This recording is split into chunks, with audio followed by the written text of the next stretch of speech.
चलिए जानते हैं झारखंड के 25 सबसे बड़ी खबरों को सिर्फ 10 मिनट में। पर अभी तक आपने इस चैनल को सब्सक्राइब नहीं किया है तो कर दे। झारखंड में मौसम का मिजाज लगातार बदल रहा है। एक ओर पलामू प्रमंडल भीषण गर्मी की चपेट में है, वहीं राज्य के कुछ हिस्सों में बारिश ने तापमान को नियंत्रित रखा है। मौसम केंद्र रांची के 5 जून सुबह 8:30 बजे तक के आंकड़ों के अनुसार पिछले 24 घंटे में राज्य का सर्वाधिक अधिकतम तापमान डाल्टनगंज में 41.0 डिग्री सेल्सियस रिकॉर्ड हुआ है, जबकि सबसे कम न्यूनतम तापमान लातेहार में 19.7 डिग्री सेल्सियस दर्ज किया गया। रांची हजारीबाग विश्व पर्यावरण दिवस के मौके पर प्रदेश बीजेपी द्वारा एक पेड़ मां के नाम अभियान कार्यक्रम चलाया गया। इस कार्यक्रम के तहत सभी मंडलों में पौधारोपण किया गया। इसके अलावा पार्टी के सभी पदाधिकारी, सांसद एवं विधायक, जिला पदाधिकारी, मंडल अध्यक्ष आदि ने भी संबंधित मंडलों में पौधारोपण करके स्वच्छ और अच्छे हरियाली पर्यावरण का संदेश दिया। लातेहार हर गांव, हर टोला और हर घर तक बिजली पहुंचाने की सरकार की योजना अभी तक पूरी तरह धरातल पर उतर नहीं पाया है। विभागीय समन्वय के अभाव में विद्युत आपूर्ति की योजनाएं अधर में लटक रही हैं। लातेहार जिले के मनिका और लातेहार प्रखंड के बॉर्डर पर स्थित परहिया टोला, पिपरा पत्थर, टेंगरा पत्थर, खीरा खाद आदि कई ऐसे गांव हैं जहां के लोग आज भी बिजली के लिए तरस रहे हैं। रांची झारखंड में मादक पदार्थों की तस्करी की सूचना देने वाले आम लोगों को अब सरकार इनाम देगी। इस संबंध में अधिसूचना भी जारी की गई है।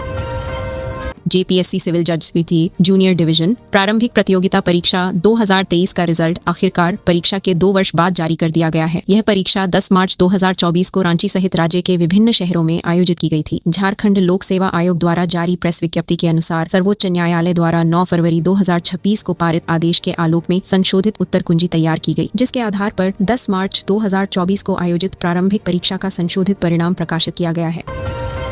Ranchi Jharkhand women's premier league 2026 के तीसरे दिन खेले गए दोनों मुकाबलों में रोमांचक क्रिकेट देखने को मिला। दिन के पहले मैच में कोल्हान डायनामोस ने पलामू वॉरियर्स को 7 विकेट से हरा दिया, जबकि दूसरे मुकाबले में छोटा नागपुर ब्लास्टर ने संताल चैलेंजर्स को 9 रन से शिकस्त दी। लीग चरण के मुकाबले समाप्त होने के बाद अब 7 जून को कोल्हान डायनामोस और पलामू वॉरियर्स के बीच खिताबी मुकाबला खेला जाएगा। फाइनल मैच दोपहर 1:30 बजे से शुरू होगा। गढ़वा पलामू में हुए गोलीकांड को लेकर भाकपा माले की ओर से विरोध मार्च निकाला गया। यह विरोध मार्च गढ़वा जिले में निकाला गया, जिसमें माले विधायक अरूप चटर्जी, बिहार के विधायक अरुण सिंह, बगोदर के पूर्व विधायक विनोद सिंह शामिल हुए और पुलिस प्रशासन पर सवाल उठाए।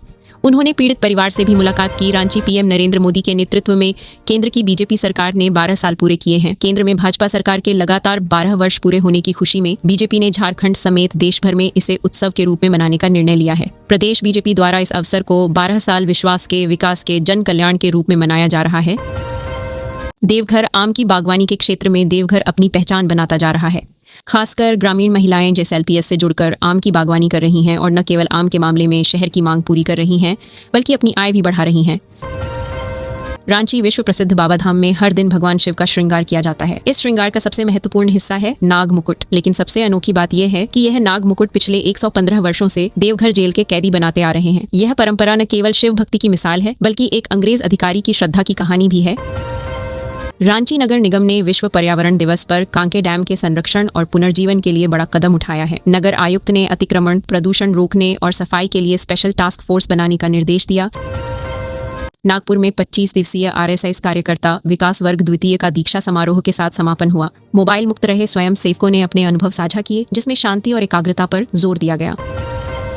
झारखंड सरकार ने मादक पदार्थों के अवैध उत्पादन और व्यापार की सूचना देने वालों के लिए नई पुरस्कार नीति लागू की है। इसके तहत सूचनादाता की मृत्यु पर 20 लाख रुपए तक का मुआवजा और दिव्यांगता पर 10 लाख रुपए तक की सहायता राशि प्रदान की जाएगी। स्कूली शिक्षा विभाग ने सीएम स्कूल ऑफ एक्सीलेंस के CBSI 10वीं 12वीं के नतीजों का विश्लेषण किया है। खराब प्रदर्शन वाले शिक्षकों को हटाने और सुधारात्मक उपाय करने के निर्देश दिए गए हैं। रांची में मनिया सम्मान से स्वावलंबन की ओर अभियान के तहत महिला समूह मुर्गी पालन से हर माह लाखों अंडे उत्पादित कर रही हैं। उपायुक्त की अध्यक्षता में हुई बैठक में महिला स्वावलंबन, ग्रामीण आजीविका और विभिन्न योजनाओं की प्रगति की समीक्षा की गई। रांची की महिलाएं मत्स्य विभाग के सहयोग से रंगीन मछली पालन कर आत्मनिर्भर बन रही हैं। वे घर बैठे हर महीने 5,000 से 15,000 रुपए कमा रही हैं, जिससे उनका जीवन रंगीन हो रहा है। चेंबर की बस परिवहन उप समिति की बैठक में बस किराए में वृद्धि का निर्णय लिया गया है। शहरी क्षेत्रों में 18% और ग्रामीण क्षेत्रों में 12 से 15% की बढ़ोतरी का प्रस्ताव पारित हुआ। झारखंड में नेशनल फैमिली हेल्थ सर्वे 06 की रिपोर्ट के अनुसार मधुमेह और उच्च रक्तचाप के मरीजों की संख्या में वृद्धि हुई है। राज्य में NCD कार्यक्रम के तहत व्यापक स्क्रीनिंग से लाखों नए मरीज सामने आए हैं, जिन्हें निःशुल्क उपचार मिल रहा है। गिरिडीह के धनवार प्रखंड अंतर्गत सापामारण ग्राम पंचायत में प्रधानमंत्री आवास योजना 2.0 की सर्वेक्षण सूची की समीक्षा के लिए ग्राम सभा आयोजित की गई।